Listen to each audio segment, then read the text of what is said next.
Japan সম্পর্কে 10টি এমন তথ্য যেটা শুনলে আপনি অবাক হবেন, কারণ এটা শুধুমাত্র জাপানেই হতে দেখা যায়। পৃথিবীর অন্য কোনো দেশে এইরকম কিছু দেখতে পাবেন না। 1 নাম্বার, চৌকো তরমুজ। আমাদের এইখানে তরমুজ দেখতে অনেকটা এইরকম হয়, কিছুটা গোলাকার, কিন্তু জাপান এমন একটা দেশ যেখানে তরমুজ বিভিন্ন আকারের হয়ে থাকে। অবশ্যই এর দাম অনেকটা বেশি হয়। এটা করার একটা বিশেষ পদ্ধতি আছে।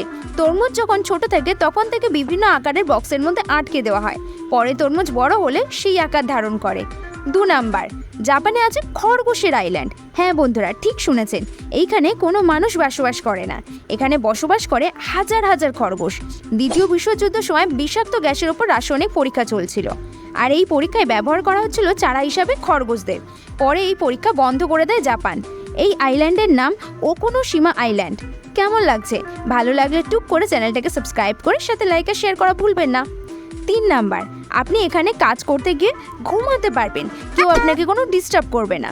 জাপানে যদি কেউ কাজ করতে করতে ঘুমিয়ে পড়ে তাহলে তাকে হার্ড ওয়ার্কিং বলে মনে করা হয়। কি ভালো না এই দেশটা। 4 নাম্বার, এখানে কেউ দিনের বেলা স্নান করে না। জাপানের সবাই স্নান না করেই অফিসে বা স্কুলে চলে যায়, এরা রাতে স্নান করতে পছন্দ করে। 5 নাম্বার, জাপান এমন একটা দেশ যেখানে 6800টি আইল্যান্ড নিয়ে গঠিত। 4টে মেইন আইল্যান্ড, হনসু, হুকাইডো, কিউসু আর শিকোকু। 6 নাম্বার, আপনি ভাবুন আপনি একটা বড় পাত্রের মধ্যে বসে স্নান করছেন আর সেখানে জলের বদলে আছে নুডল স্যুপ। ঠিক এরকমটাই হয় জাপানে। জাপানের লোকেরা মনে করে নুডল স্যুপে স্নান করলে তাদের ত্বক ভালো থাকে। কি করবেন নাকি নুডল স্যুপে স্নান? 7 নাম্বার, ওরা কোনো দিন 4 জনকে ইনভাইট করে না, মানে জাপানিজরা 4 জনকে ইনভাইট করে না। 4 জন মিলে কোথাও যায়ও না। জাপানের লোকেরা 4 সংখ্যাটাকে খুব অশুভ বলে মনে করে।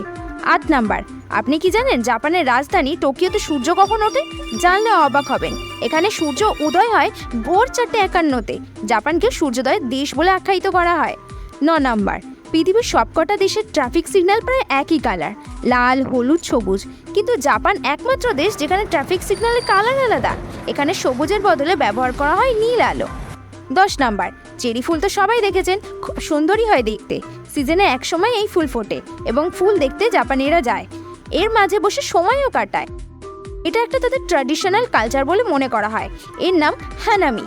ভিডিওটি আপনার কেমন লাগলো? ভালো লাগলে প্লিজ চ্যানেলটাকে সাবস্ক্রাইব করুন, সাথে লাইক আর শেয়ার করা ভুলবেন না।